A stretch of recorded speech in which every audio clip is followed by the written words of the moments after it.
आज मी आपल्यासोबत शेअर करणार आहे की परफेक्ट इडली बॅटर कसे फर्मेंट करायचे।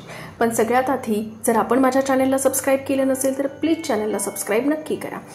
तर इडली बॅटरसाठी साधारणतः 4 कप तांदूळ आपण घेऊया आणि त्याच कपाने 1 कप पेक्षाही कमी उडदाची डाळ मी घेतेय।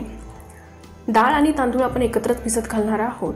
तर डाळ आणि तांदूळ हे 3 ते 4 पाण्याने मी स्वच्छ धुवून घेतले आणि आता वाजले सकाळचे 9 आणि हे दिवसभर तांदूळ आणि डाळ मी भिजत ठेवणार आहे। रात्रीचे 9 वाजलेत। आता आपण डाळ तांदूळ ग्राइंड करून घेऊ।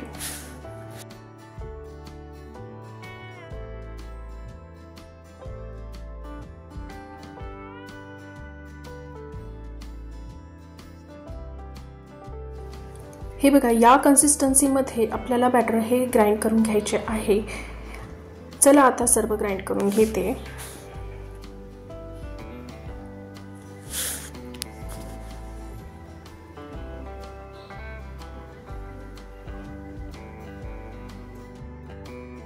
संपूर्ण बॅटर रेडी आहे। याला एक व्यवस्थितपणे मिक्स करून घ्यायचं आणि चवीनुसार यात मीठ घालून घ्यायचं। आता रात्रभर हे बॅटर आपण फर्मेंट होण्यासाठी ठेवणार आहोत। बघा किती छान इडली बॅटर फर्मेंट झालेलं आहे।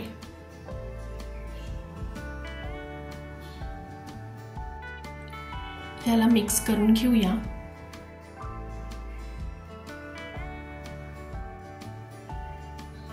तर चला आता सांबार आणि चटणीची तयारी करून घेऊ। तर सांबारसाठी मी घेतली आहे 1 कप तुरीची डाळ आणि ही 3 ते 4 पाण्याने स्वच्छ धुवून घेतली आहे। यामध्ये घालूया 1 टोमॅटो, 1-2 मीडियम साइजचे कांदे घातलेत, 3 ते 4 हिरव्या मिरच्या आणि 1 शिमला मिरची मी याच्यामध्ये घालून घेतली आहे। भाज्या अगदी ऑप्शनल आहे, तुम्ही तुमच्या आवडीनुसार भाज्या याच्यामध्ये आणखी ऍड करू शकता।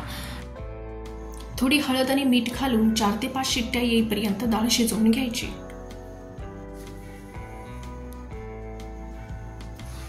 चला तर आता डाळ शिजतीये तोपर्यंत आपण चटणी रेडी करून घेऊ। तर यासाठी घेतल्यात मी 10 ते 12 हिरव्या मिरच्या, 3 ते 4 लसणाच्या पाकळ्या आणि थोडे शेंगदाणे भाजून घ्यायचे।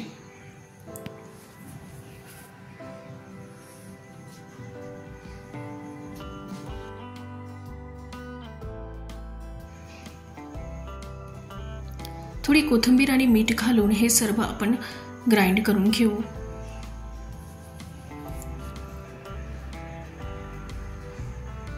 तर बघा, अशा कन्सिस्टन्सी मध्ये आपल्याला चटणी ग्राइंड करून घ्यायची आहे। आता याला तडका देऊन घेऊ।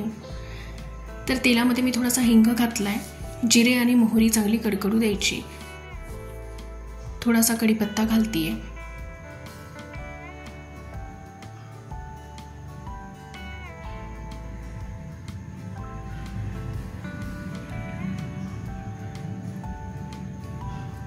बघा किती छान चटणी रेडी आहे।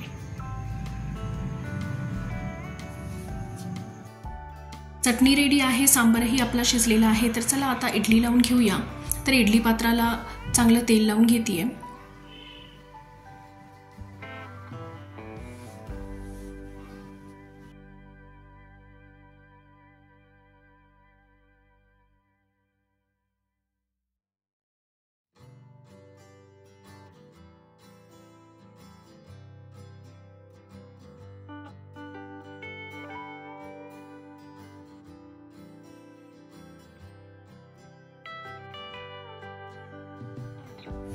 तर आपली इडली लावून झालेली आहे। एक साइडने आपली इडली होतीये तोपर्यंत आपण सांबारला तडका देऊन घेऊ। तर बघा, डाळ किती छान शिजलेली आहे। डाळीला मी चांगलं मिक्स करून घेतेय। डाळीमध्ये आपण ऑलरेडी कांदा टोमॅटो वगैरे घातलेला आहे। तर आपण तडका एकदम सिंपल देणार आहोत। तर कढईमध्ये थोडंसं तेल घालून घेऊ।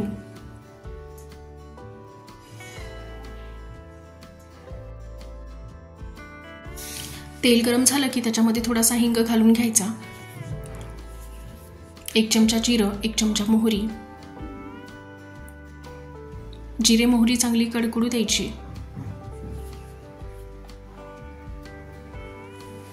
1 लाल मिरची मी घालते याच्यामध्ये,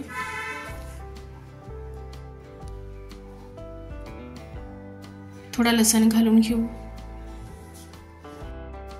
थोडा कढीपत्ता घातलाय। आता याच्यामध्ये हळद, रेड चिली पावडर आणि सांबार मसाला घालून घेऊ।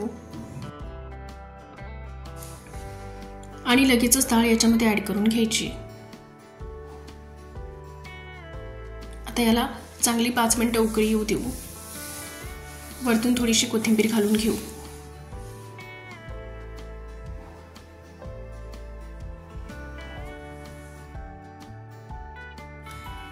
चला तर आपली इडली पण रेडी आहे।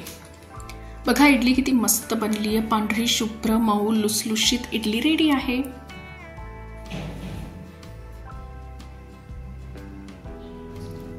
अगदी जाळीदार इडली बनलेली आहे। तर व्हिडिओ आवडला असेल तर प्लीज लाईक शेअर आणि सबस्क्राईब नक्की करा।